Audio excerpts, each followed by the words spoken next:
의정부 생활폐기물과 소각시설 문제해결 시민공론장이라고 이름을 할 수 있고요. 제가 이제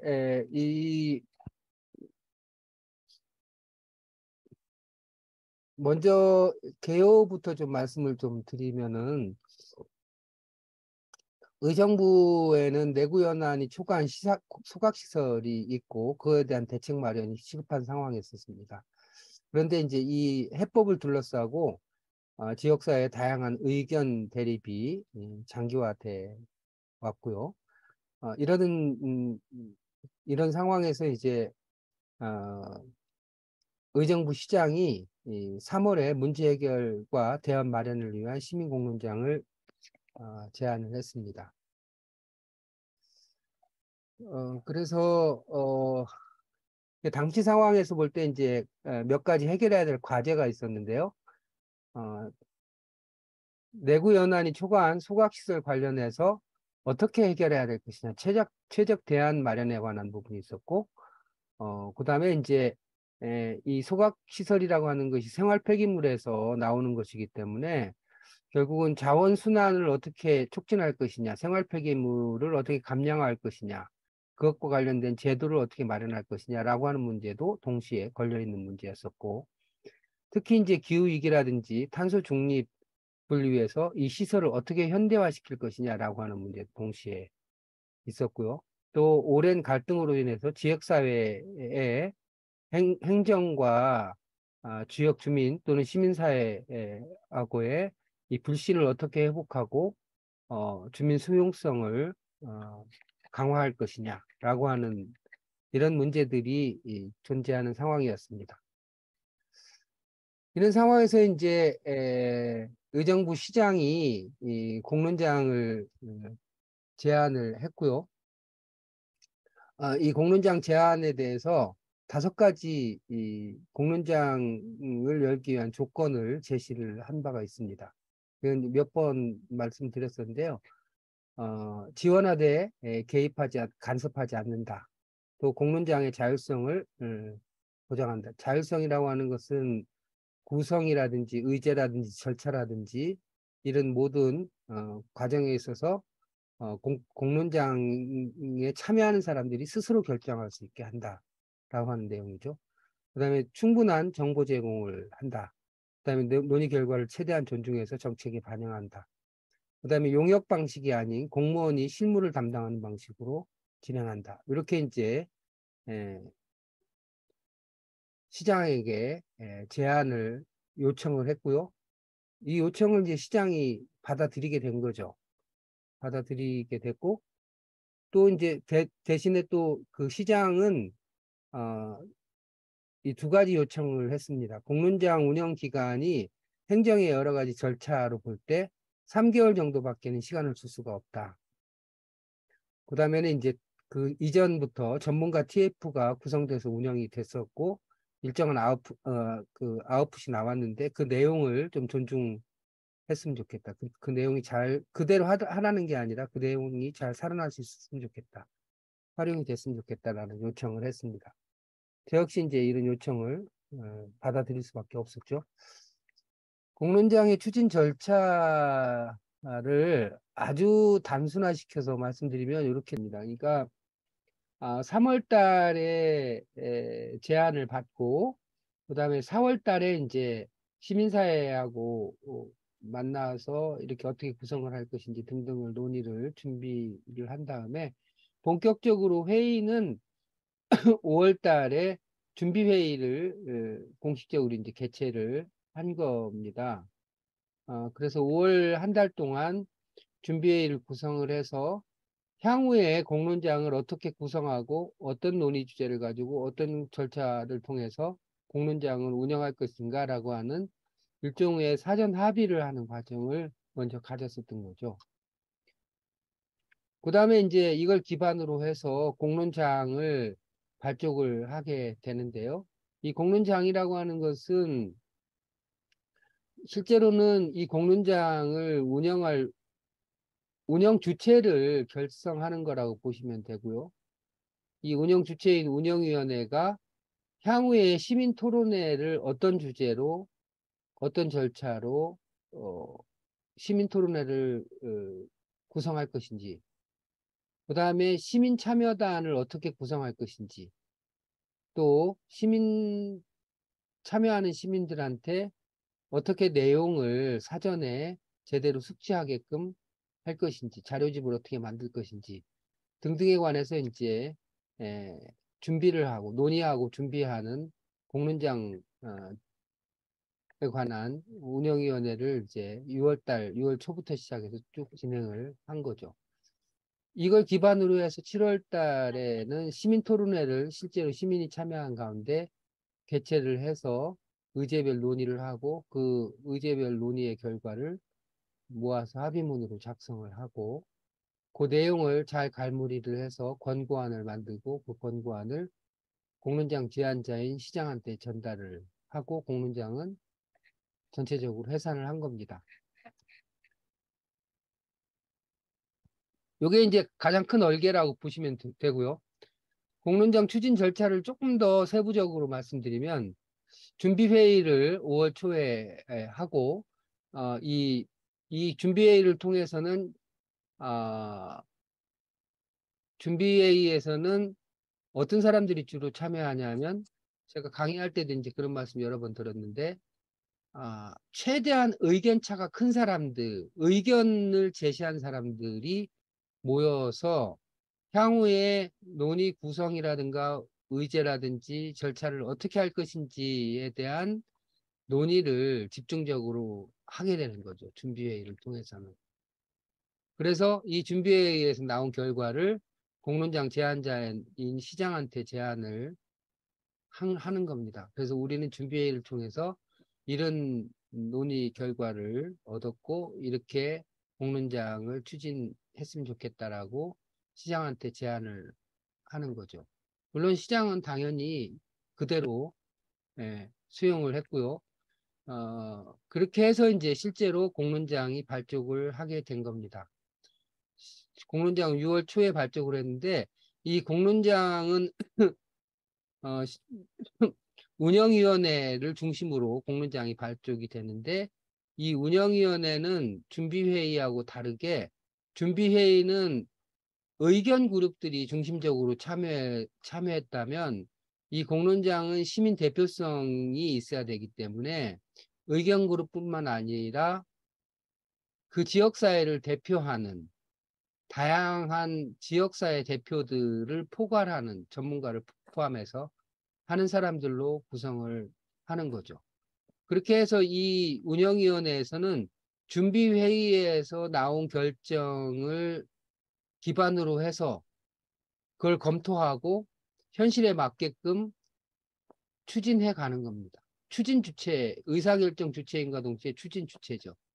그렇게 해서 운영위원회를 통해서 시민참여단을 어떻게 구성할 것인지, 또 참여하는 시민들한테 정보 제공은 어떻게 할 것인지, 시민토론회는 어떻게 구성하고 운영할 것인지 등등에 관해서 정리를 하는 거죠. 그렇게 한 다음에 실제로 요 계획대에 의해서 합의된 것에 기반해서 시민토론회를 개최를 7월 달에 해서 3주간에 걸쳐서 3차례 토의를 해서 제시된 의제에 대해서 하나씩 논의를 하고 결정을 해서 그 내용을 정리해서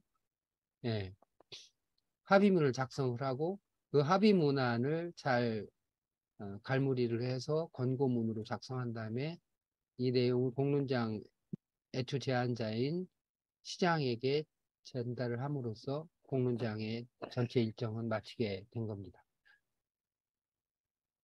자, 그러면 이제 하나씩 준비회의부터 살펴볼게요. 준비회의라고 하는 것은 취지가 뭐냐면 준비회의를 통해서 향후 추진할 공론장의 구성 의제 절차 등에 관해서 사전 논의를 하는 겁니다.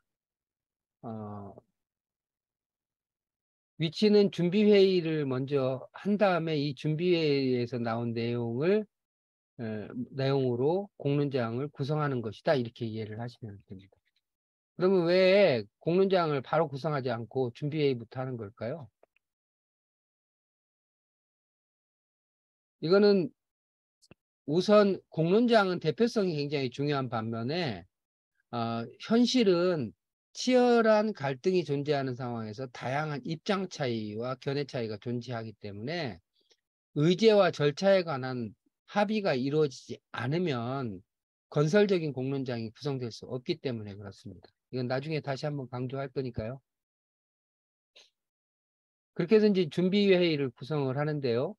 준비회의는 목적이 논의를 통해서 공론장 의제, 구성, 운영 원칙 등을 도출을 하는 것인데 준비회의의 구성에는 이해관계자가 가장 중요하죠.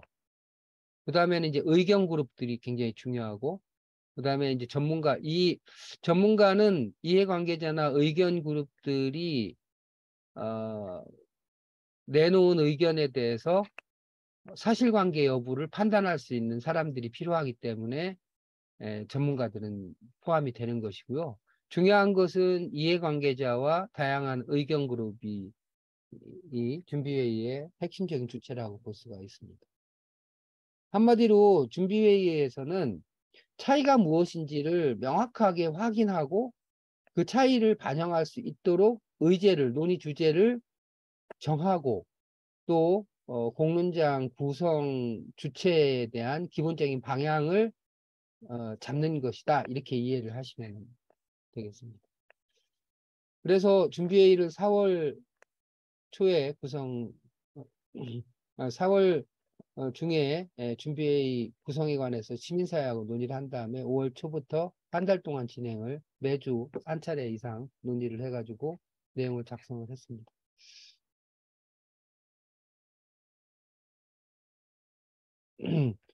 준비회의에서는 공론장 운영 원칙, 그 다음에 각각의 의견 그룹들의 의견 발표 시간을 갖고 또 질의응답 시간을 가졌습니다. 그리고 중요하게는 공론장 구성 및 의제에 관해서 논의를 했고요. 추진 절차에 관해서 논의를 했습니다. 그러니까 중요한 거는 이 준비회의에서도 그렇고 다음에 운영위원회에서도 그렇고 이걸 뭐 건설할지 말 것인지 뭐 용량을 얼마로 할 것인지 기타 등등 논의 결과에 관한 이 내용에 관한 것은 전혀 논의하지 않았다라고 하는 겁니다. 이게 이해가 가시죠? 그러니까 논의에 대한 핵심적인 실제 논의는 준비회의에서도 이루어지는 것이 아니고 운영위원회에서도 이루어지는 것이 아니고 논의에 대한 치열한 쟁론과 결정은 유일하게 시민참여단을 통해서만 결정하는 겁니다. 요게 잘 이해가 가셔야 되는데. 자, 그래서 준비회의를 통해서는 이런 의제를 가지고 논의하기로 의제 1, 의제 2, 의제 3을 결정하게 됐습니다. 그래서 의제 1은 생활 폐기물 관리 실태와 소각시설 최적 대안 도출에 관해서 논의를 하자. 그리고 이제 하위 주제들이 있고요. 의제 2는 이러한 해결하기 위한 핵심적인 과제들에 대해서 검토하자. 그래서 뭐 필요 제한이라든가 주민 수용성 제고 방안이라든지 뭐 이런 것들에 대해서 세부적으로 논의하기로 했고요. 의제 3은 이런 소각장뿐만 아니라 자원순환 촉진을 위한 제도 개선과 시민참여 방안에 대해서도 논의하자. 이렇게 세 가지 의제가 준비회의를 통해서 가닥이 잡힌 겁니다.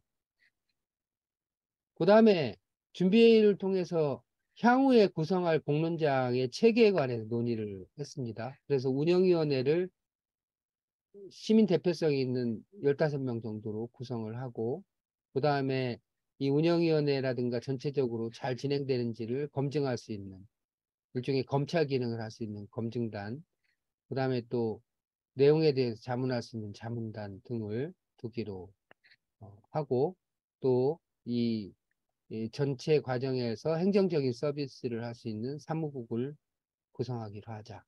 그리고 시민참여단을 의정부 시민으로 시민참여단을 구성하자. 이런 내용들이 결정이 된 거죠. 공론장 체계에 관한. 네.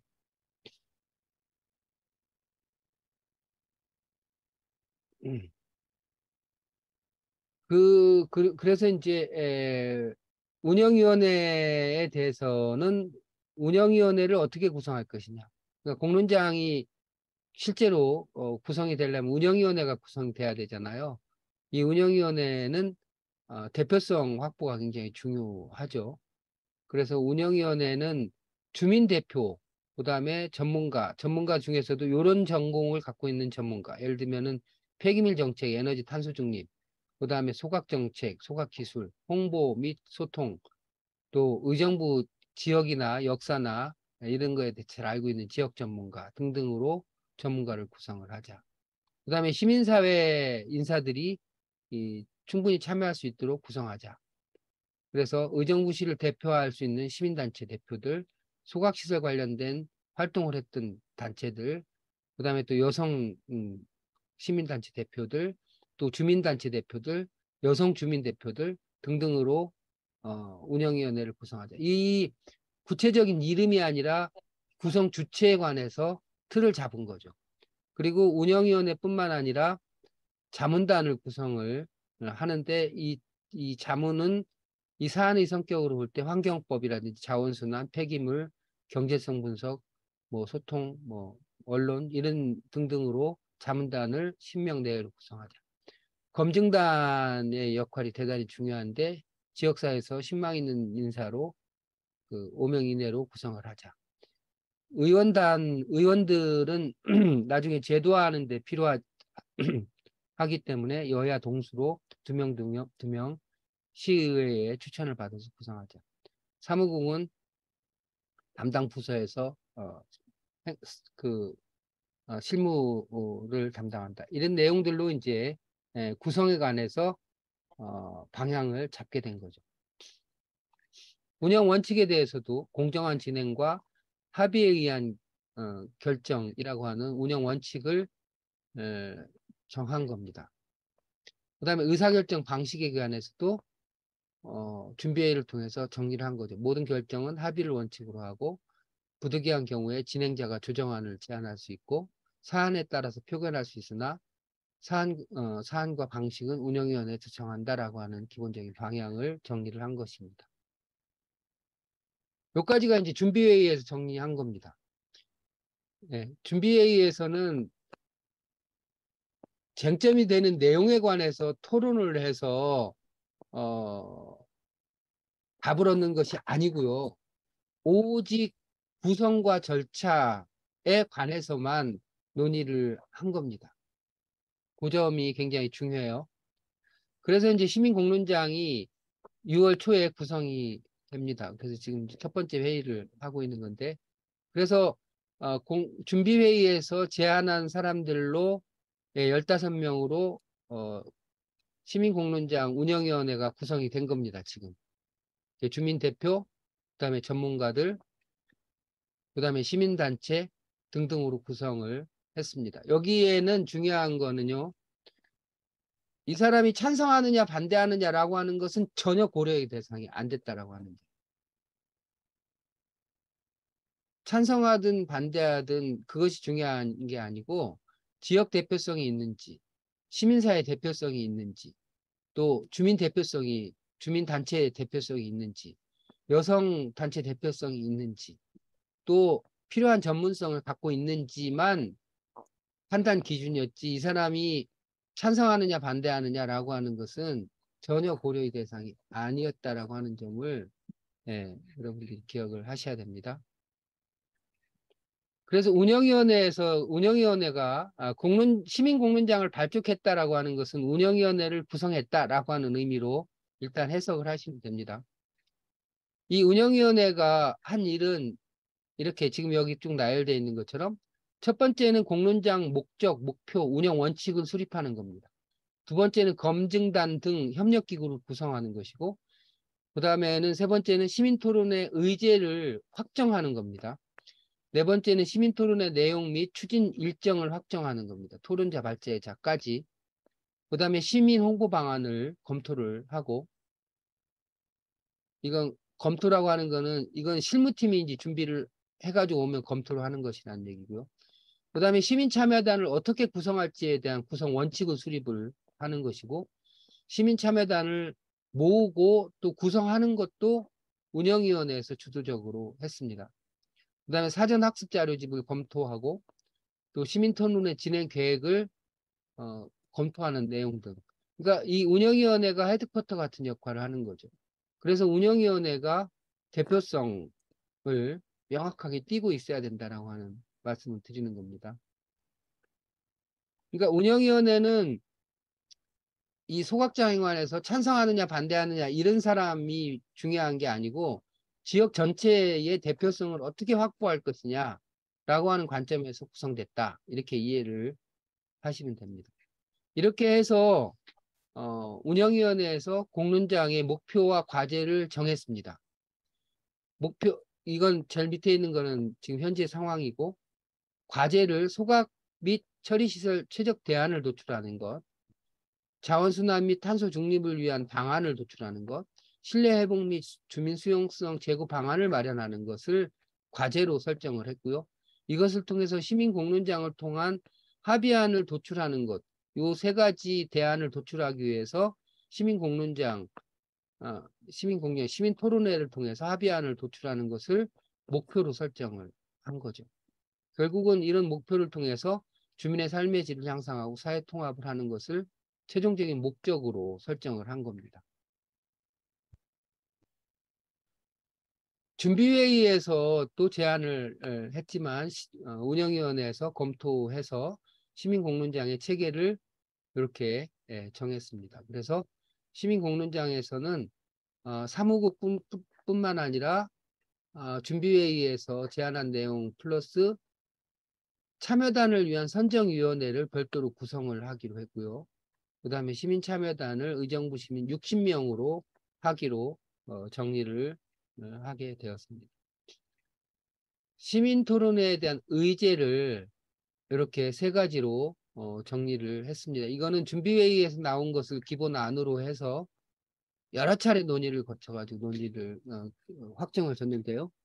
여러분들이 공론장을 잘 하시려면 무엇보다도 이 의제를 잘 정리를 해야지 공론장을 잘 운영할 수가 있습니다. 모든 것은 의제로부터 정해진다 이렇게 보시면 됩니다. 제1의제는 생활 폐기물 관리 실태 및 소각 또 처리시설 최적 대안 도출이 제1의제이고 제2의제는 해결을 위한 과제 검토입니다.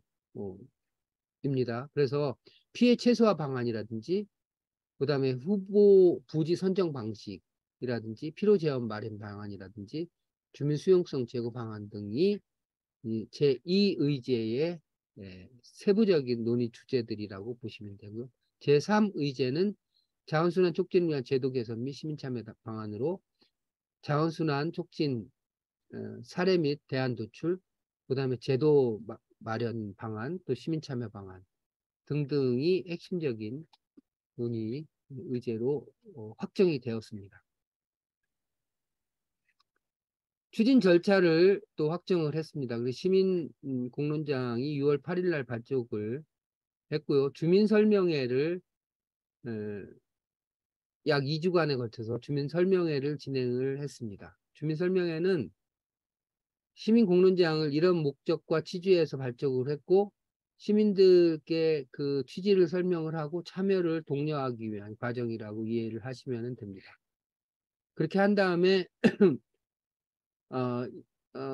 주민 설명회를 하면서 시민참여단 신청을 2주 동안 받고 이 사람들 가운데서 일정한 원칙에 의해서 시민참여단을 선정을 한 다음에 이분들에게 사전학습을 토론에 들어가기 전에 준비된 자료를 가지고 사전학습을 한 다음에 시민토론회를 3주간 진행을 했습니다. 그리고 제안서를 작성을 한 거죠. 이 과정대로 진행을 한 겁니다. 예. 자, 이렇게 이제 기본적인 이제 틀을 좀 만든 다음에 실제로 이제 시민참여단을 어떻게 구성하느냐, 이 굉장히 중요하잖아요. 실제로 시민참여단은 의사결정의 주체들이잖아요. 시민공론장에서 여러분들이 많은 사람들이 오해하거나 착각하는 게 뭐냐면 시민공론장에서 운영위원회라든지 뭐 이런 사람들이 논의를 통해서 뭘 결정한다고 생각하는데 전혀 그렇지 않습니다. 운영위원회는 운영과 관련된 일만 하는 거고요.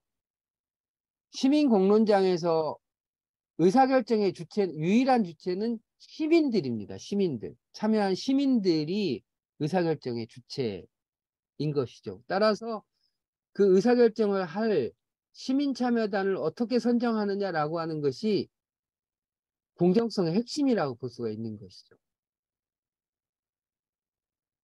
그래서 시민참여단 선정을 어떻게 할 것인지라고 하는 운영 원칙을 먼저 세웠습니다. 6가지 정도인데요. 의정부에 주소를 두고 있는 시민 60명으로 구성한다. 자발적 신청자를 대상으로 4개 권역, 의정부에는 4개 권역이 있어요. 그래서 각 15명씩, 60명, 4개 권역이니까 각 15명씩 60명으로 구성을 하는데 성별, 연령 등을 고려해서 선정한다. 시민토론회 불참 등을 고려해서 권역별로 40% 6명의 예비자 리스트를 작성한다. 특정 성별이 60%를 초과하지 않도록 구성한다. 이게 성별에 대한 고려죠. 또 미래세대, 이 소각장이라고 하는 것, 생활폐기물은 미래세대의 삶과 직결된 사안이기 때문에 40대를 기준으로 한쪽이 60%를 초과하지 않도록 구성한다. 그러니까 40대 이상이 60%가 넘지 않도록 최소한 40대 이하가 40%는 참여할 수 있도록 구성한다. 이렇게 이해를 하십니다. 선정위원회를 구성해서 세부적인 논의를 진행한다. 이렇게 구성 원칙을 정했습니다. 요 원칙 하에서 시민참여단을 6월 말까지 구성을 한 다음에 그 다음에 이 구성된 사람들에게 사전학습 자료집을 사전학습이라고 하는 것은 앞선 논의 의제와 관련해서 다양한 자료들을 정리해서 참여자들한테 사전에 배포해서 사안에 대해서 충분히 이해한 상태에서 시민토론회에 참여하게끔 하는 것이라고 생각하시면 됩니다. 이렇게 사전 학습이 된 상태에서 3차례 공론장 시민토론회에 참여를 하게 된 것이고요. 이 논의 결과를 제안서로 작성을 한 거라고 보시면 됩니다. 네, 신청은 이렇게 다양한 방식으로 신청할 수 있도록 했고요. 자, 이렇게 해서 이제 실제로 이제 시민공론장이 어떻게 진행될 것이냐라고 하는 진행 로그 프레임을 최종적으로 작성을 한 거죠. 그래서 운영위원회가 최종적으로 한 것은 시민공론장 진행 계획을 짜고 확정한 것입니다. 그래서 첫 번째 시민토론회는 어떤 주제를 가지고 어떤 순서에 따라서 어떤 방식으로 정리를 한다라고 하는 내용이 정리가 된 것이죠. 그 다음에 2번째 시민토론회의 주제는 무엇이고 몇 분 동안 누가 발제를 하고 누가 토론을 하고 또 몇 분 동안 쉬고 그 다음에는 의사결정을 어떻게 하고 하는 전반적인 세부적인 계획을 작성을 이렇게 시민토론회별로 작성을 한 것이죠. 그러니까 시민토론회가 구체적으로 열리기 전에 어떤 사람들이 참여를 할 것이고 그 다음에 시민토론회의 발제나 토론이나 진행 순서는 어떻게 되고 또 의사결정은 어떤 방식으로 이루어질 것이고 라고 하는 등등 세부적인 절차와 과정에 관한 내용이 확정된 상태인 것이죠. 이런 상태에서 실제로 이제 시민토론회가 개최가 된 것이죠. 그래서 60명이 권역별로 15명씩 모인 자발적으로 참여한 사람들 가운데 무작위 추출로 앞서 말씀드린 시민참여단 구성 원칙에 맞게끔 이렇게 선발된 60명이 앞서 말씀드린 3가지 의제에 관해서 하나씩 논의를 통해서 결정을 해간 거라고 보시면 됩니다. 그래서 이제 이 부분은 하나씩 논의를 통해서 결정을 했던 내용들입니다. 그래서 뭐 생활 폐기물 제일 첫 번째는 관리 방안에 대해서 논의를 통해서 방향을 정했고요. 그다음에 소각시설의 규모와 최적 대안에 대해서 논의를 통해서 방향을 정했고요. 그다음에 최적 대안에 대해서 논의를 통해서 정하고,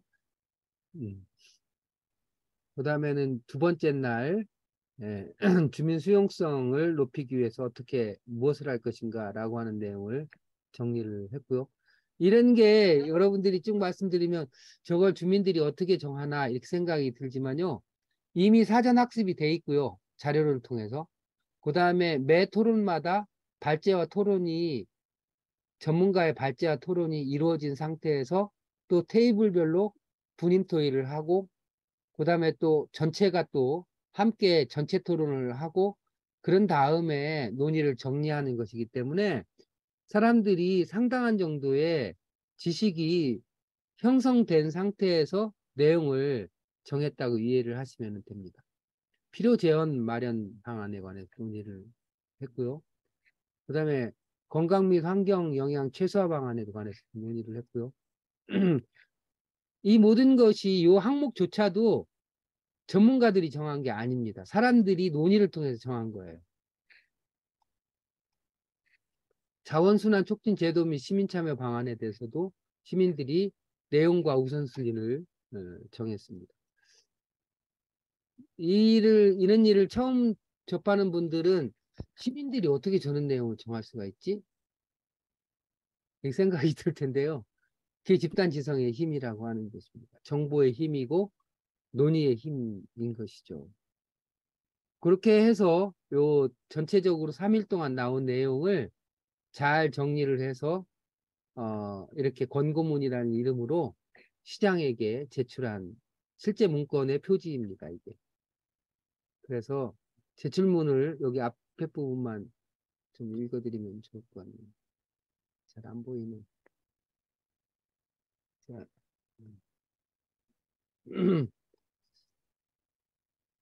한번 봅시다.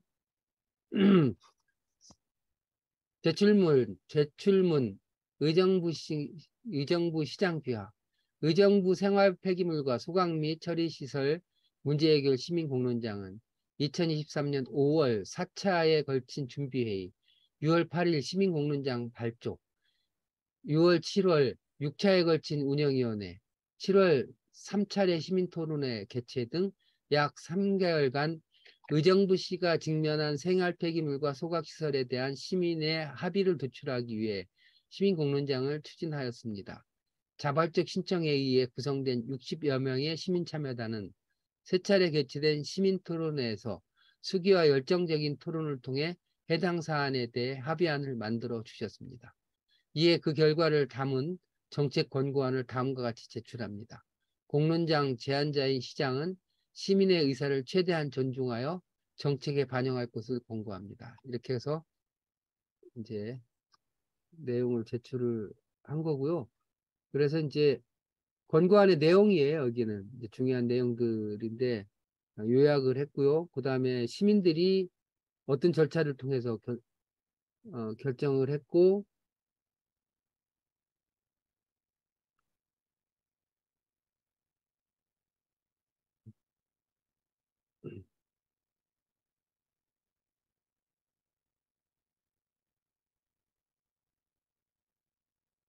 잘 안 보이실 텐데 어떤 절차를 거쳐왔고 어떤 사안에 대해서 어떤 결정을 했는지를 이렇게 시민들이 합의한 내용들을 쭉 정리한 거죠. 이렇게 했고 그다음에 이제 운영위원회가 시민 합의문에 대한 정책 권고를 이렇게 그 운영위원회가 시민 합의문은 합의문 그대로 싣고 정책 권고를 몇 가지를 하게 됩니다. 그래서 시장은 자율동 일원의 소각시설을 현재보다 늘려 건설하고 재정사업으로 추진하기 위해 재원 조달에 최선을 다하고 약속 이행을 감시할 민간협력 감시기구를 설치 운영한다. 시장은 뭐 이렇게 최소 방안을 마련하고 약속 이행을 위한 주민감시기구를 설치 운영한다. 뭐 이렇게 쭉 해가 있고요. 예. 그다음에 시장은 시민사회, 시의회, 경기도, 중앙정부와 적극적으로 협력하여 선진적이고 미래지향적인 폐기물 관리 정책을 수립하고 이렇게 한다. 그러니까 공고문의 핵심적인 내용은 시민참여단이 합의한 내용이고 그 합의안에 기초해서 이것이 정상적으로 잘 이루어지기 위해서 시장이 어떤 노력을 했으면 좋겠다라고 하는 것을 처음으로 운영위원회가 시민의 합의를 잘 이행할 수 있도록 덧붙여주는 얘기를 하는 것이죠. 네, 이렇게 해서 이 내용을 정리해가지고 이제 시장한테 전달을 한 겁니다. 전체적인 과정이 이제 이해가 되셨죠? 나중에 그 궁금한 거 있으면 더 물어보시고요. 시간이 좀 많이 지났는데, 그 의미에 대해서 평가를 좀 해볼게요. 의정부 소각장 시민공론장은 성공적이었다고 말할 수 있는가? 이거 당연한 거 아니잖아요. 이거는 따져봐야 되는 거잖아요. 저는 네 가지 차원에서 판단을 해볼 수 있다고 생각합니다.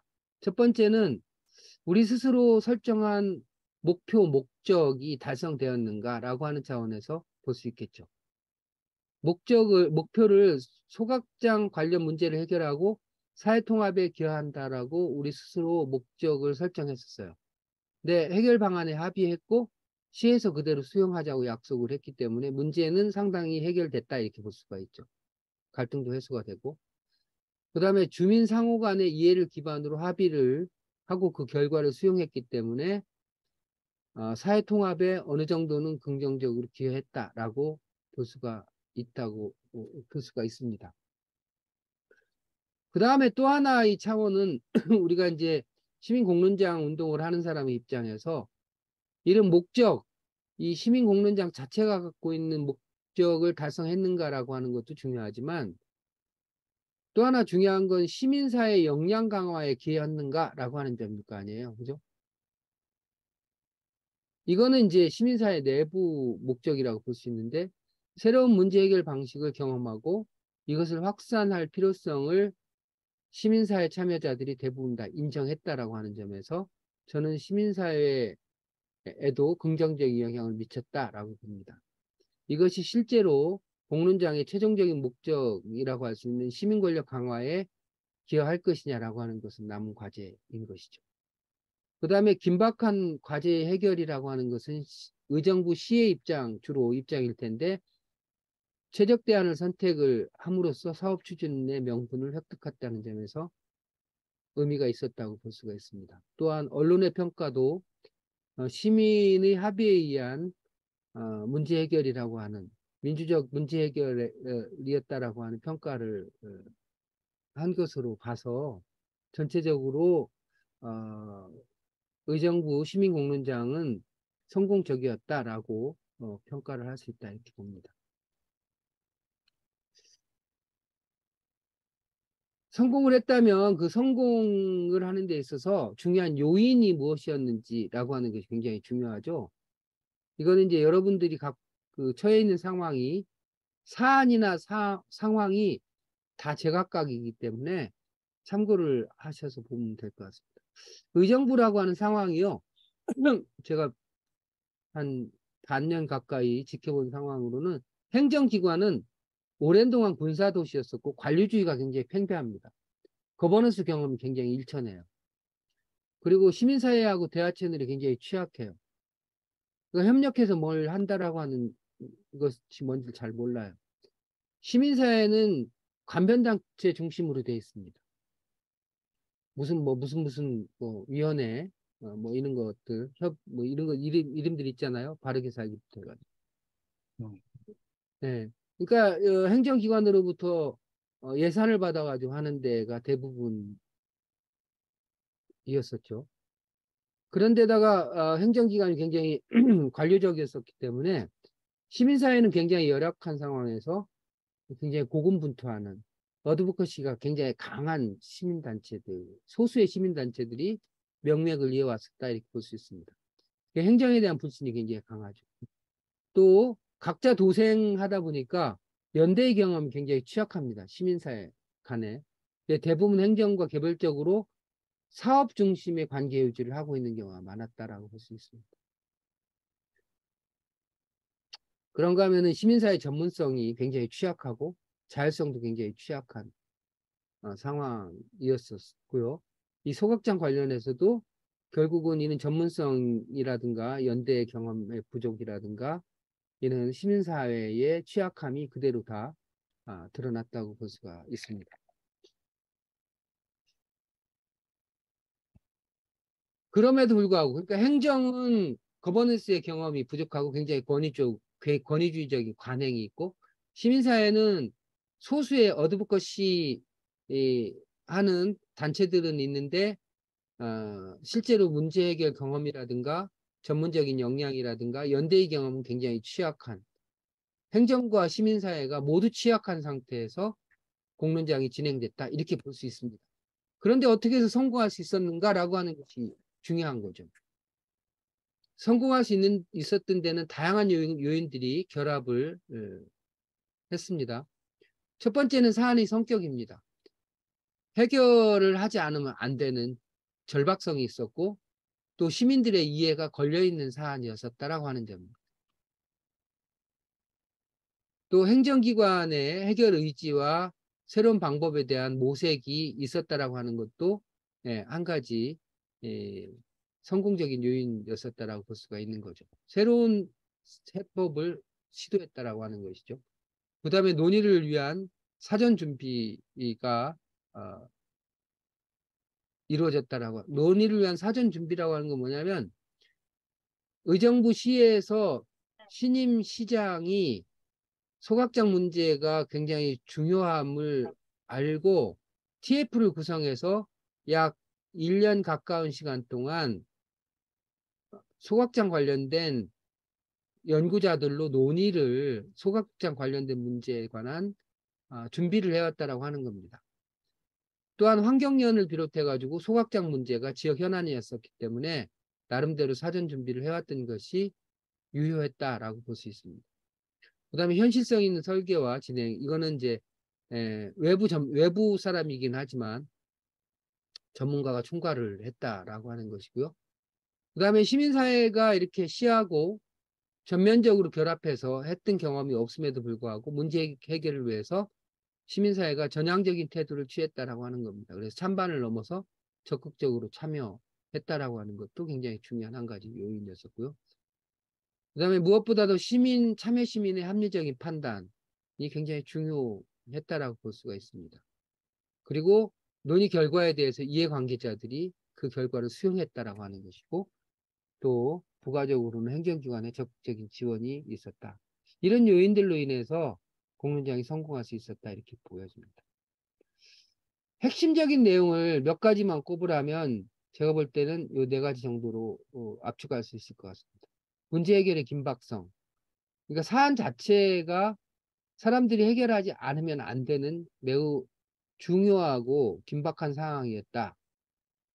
여기서 중요한 거는 시민단체가 볼 때는 찬반의 문제이지만 시민들이 볼 때는 이 문제를 해결하지 않으면 생활상의 영향을 받는 굉장히 이해관계가 걸린 문제였었다라고 하는 것이 중요한 겁니다. 어떤 사안은 시민사회한테는 굉장히 중요한데 시민들의 일상과는 결합력이 굉장히 약한 사안도 있고 거꾸로인 사안도 있습니다. 그런데 이 사안은 시민들의 이해가 절박하게 걸려있는 문제였었다라고 하는 것이 문제 해결에 굉장히 중요한 요인이었다. 그 다음에 현실성 있는 설계와 진행이 있었다라고 말씀드릴 수가 있고요. 참여 시민의 합리적인 판단이 굉장히 중요했다라고 볼 수가 있습니다. 이건 뭐 굉장히 할 얘기가 많은데 어쨌든 시민들이 전체적인 상황을 보고 매우 균형 있는 판단을 했다 이렇게 볼 수 있습니다. 그 다음에 이해관계자가 그 논의 결과를 수용했다라고 하는 겁니다. 이거는 이 의정부라고 하는 곳이 서로 지역사회에 대해서 이렇게 배려하는 전통이 상당히 바닥에 깔려 있었기 때문에 그 합의 결과를 수용할 수 있었던 거라고 보고 저는 이 공동체성이 이 문제 해결에 굉장히 중요한 요인이었다라고 판단을 합니다. 평상시는 잘 드러나지 않죠.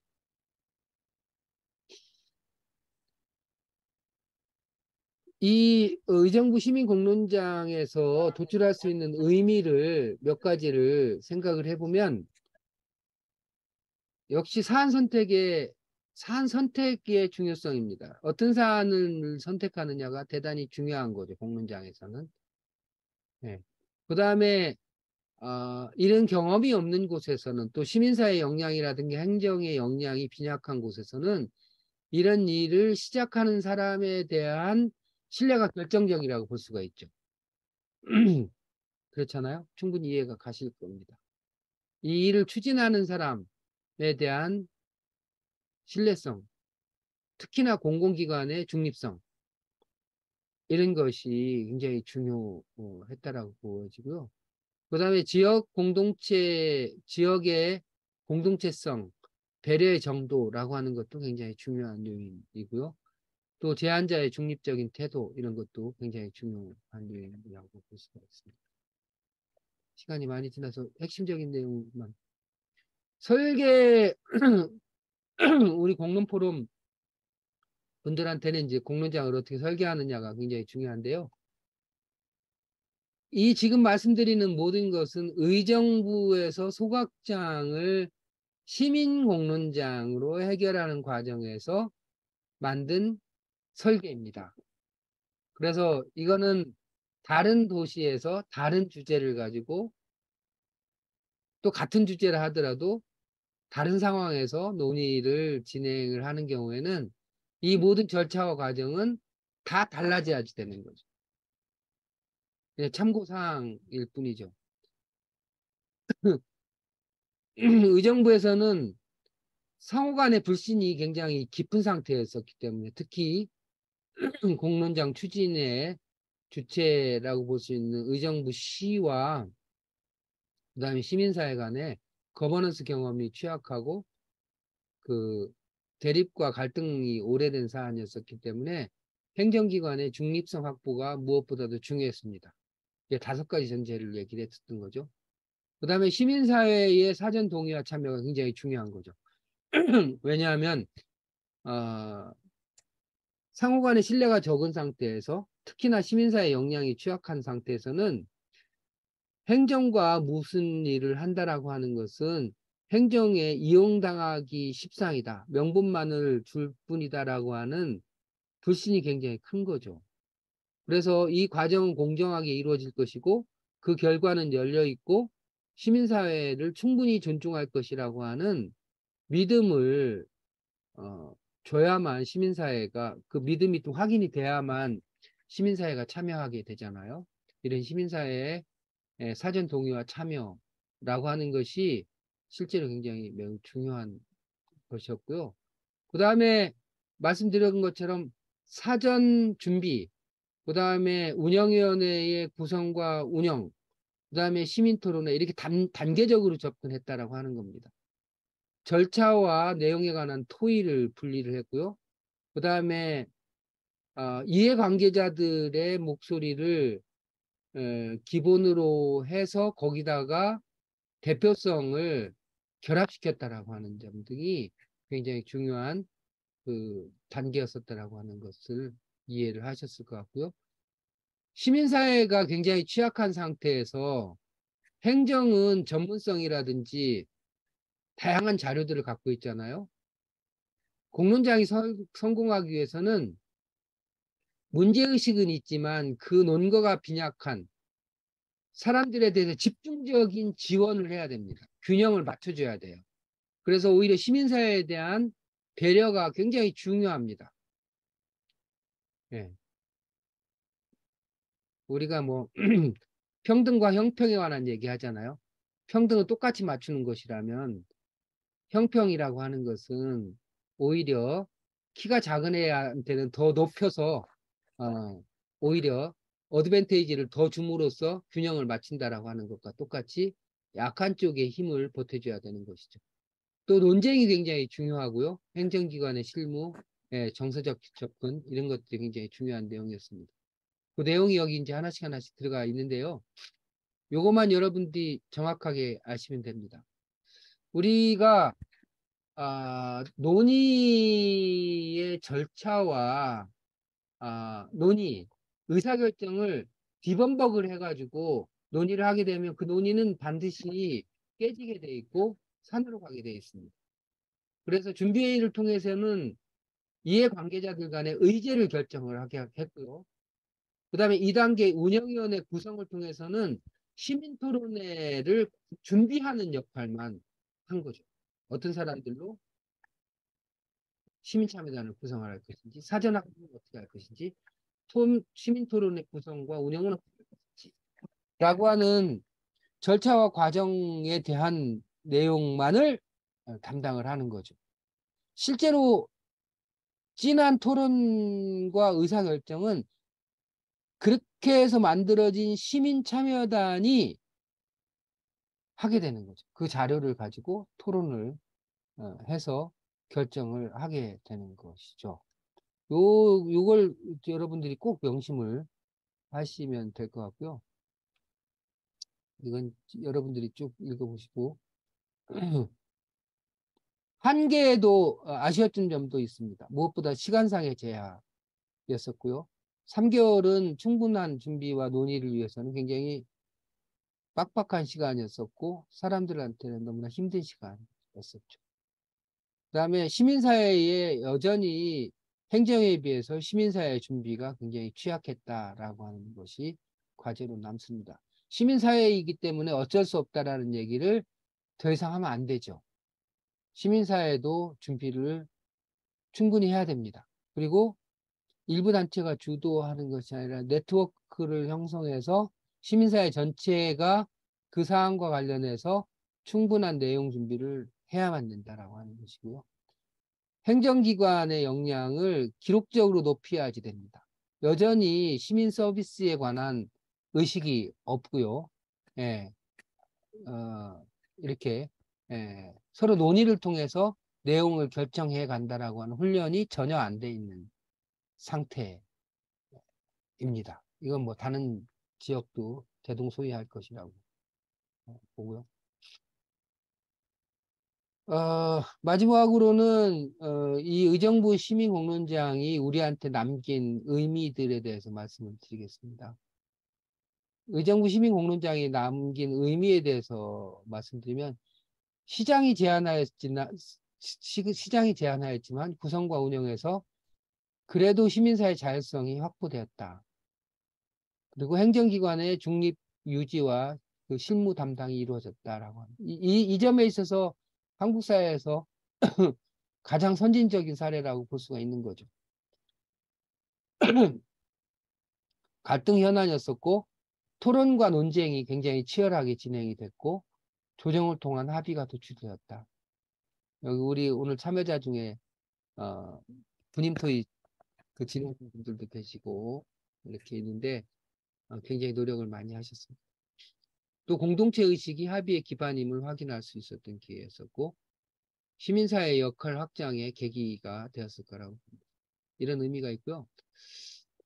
여러 가지 과제들도 남겼죠. 장기간의 갈등이 있은 다음에 공론장이 만들어져서 사회적인 많은 손실이 발생한 상태에서 이루어진 거잖아요. 그래서 공론장 구성 시기를 앞당길 필요가 있다. 그 다음에 시간상의 제약을 극복할 필요가 있고 무엇보다도 외부 전문가가 설계하고 진행했다라고 하는 것입니다. 이거는 자율적인 공론장 운영 능력을 키워야 될 과제를 낳은 거고요. 그 내용적인 준비가 빈약했다는 것이잖아요. 그래서 해당 사안에 대한 정보 및 대안 준비가 필요하다. 그다음에 시민사회 간의 연대성을 강화하고 자율적인 공론장 운영 능력을 키워야 된다. 그래서 방향을 압축하면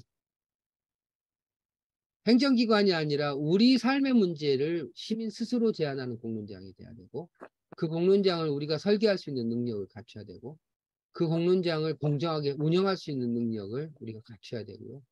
또 논의 결과가 논의로 끝나는 것이 아니라 제도로 연결될 수 있도록 제도화하는 공론장이 돼야 되고 또 이 과정을 통해서 시민성이 강화되는 공론장이고 궁극적으로는 국가 권력에 대한 견제력이 강화되는 공론장이 돼야 합니다. 이렇게 최종적인 방향을 말씀드릴 수 있겠습니다. 네, 너무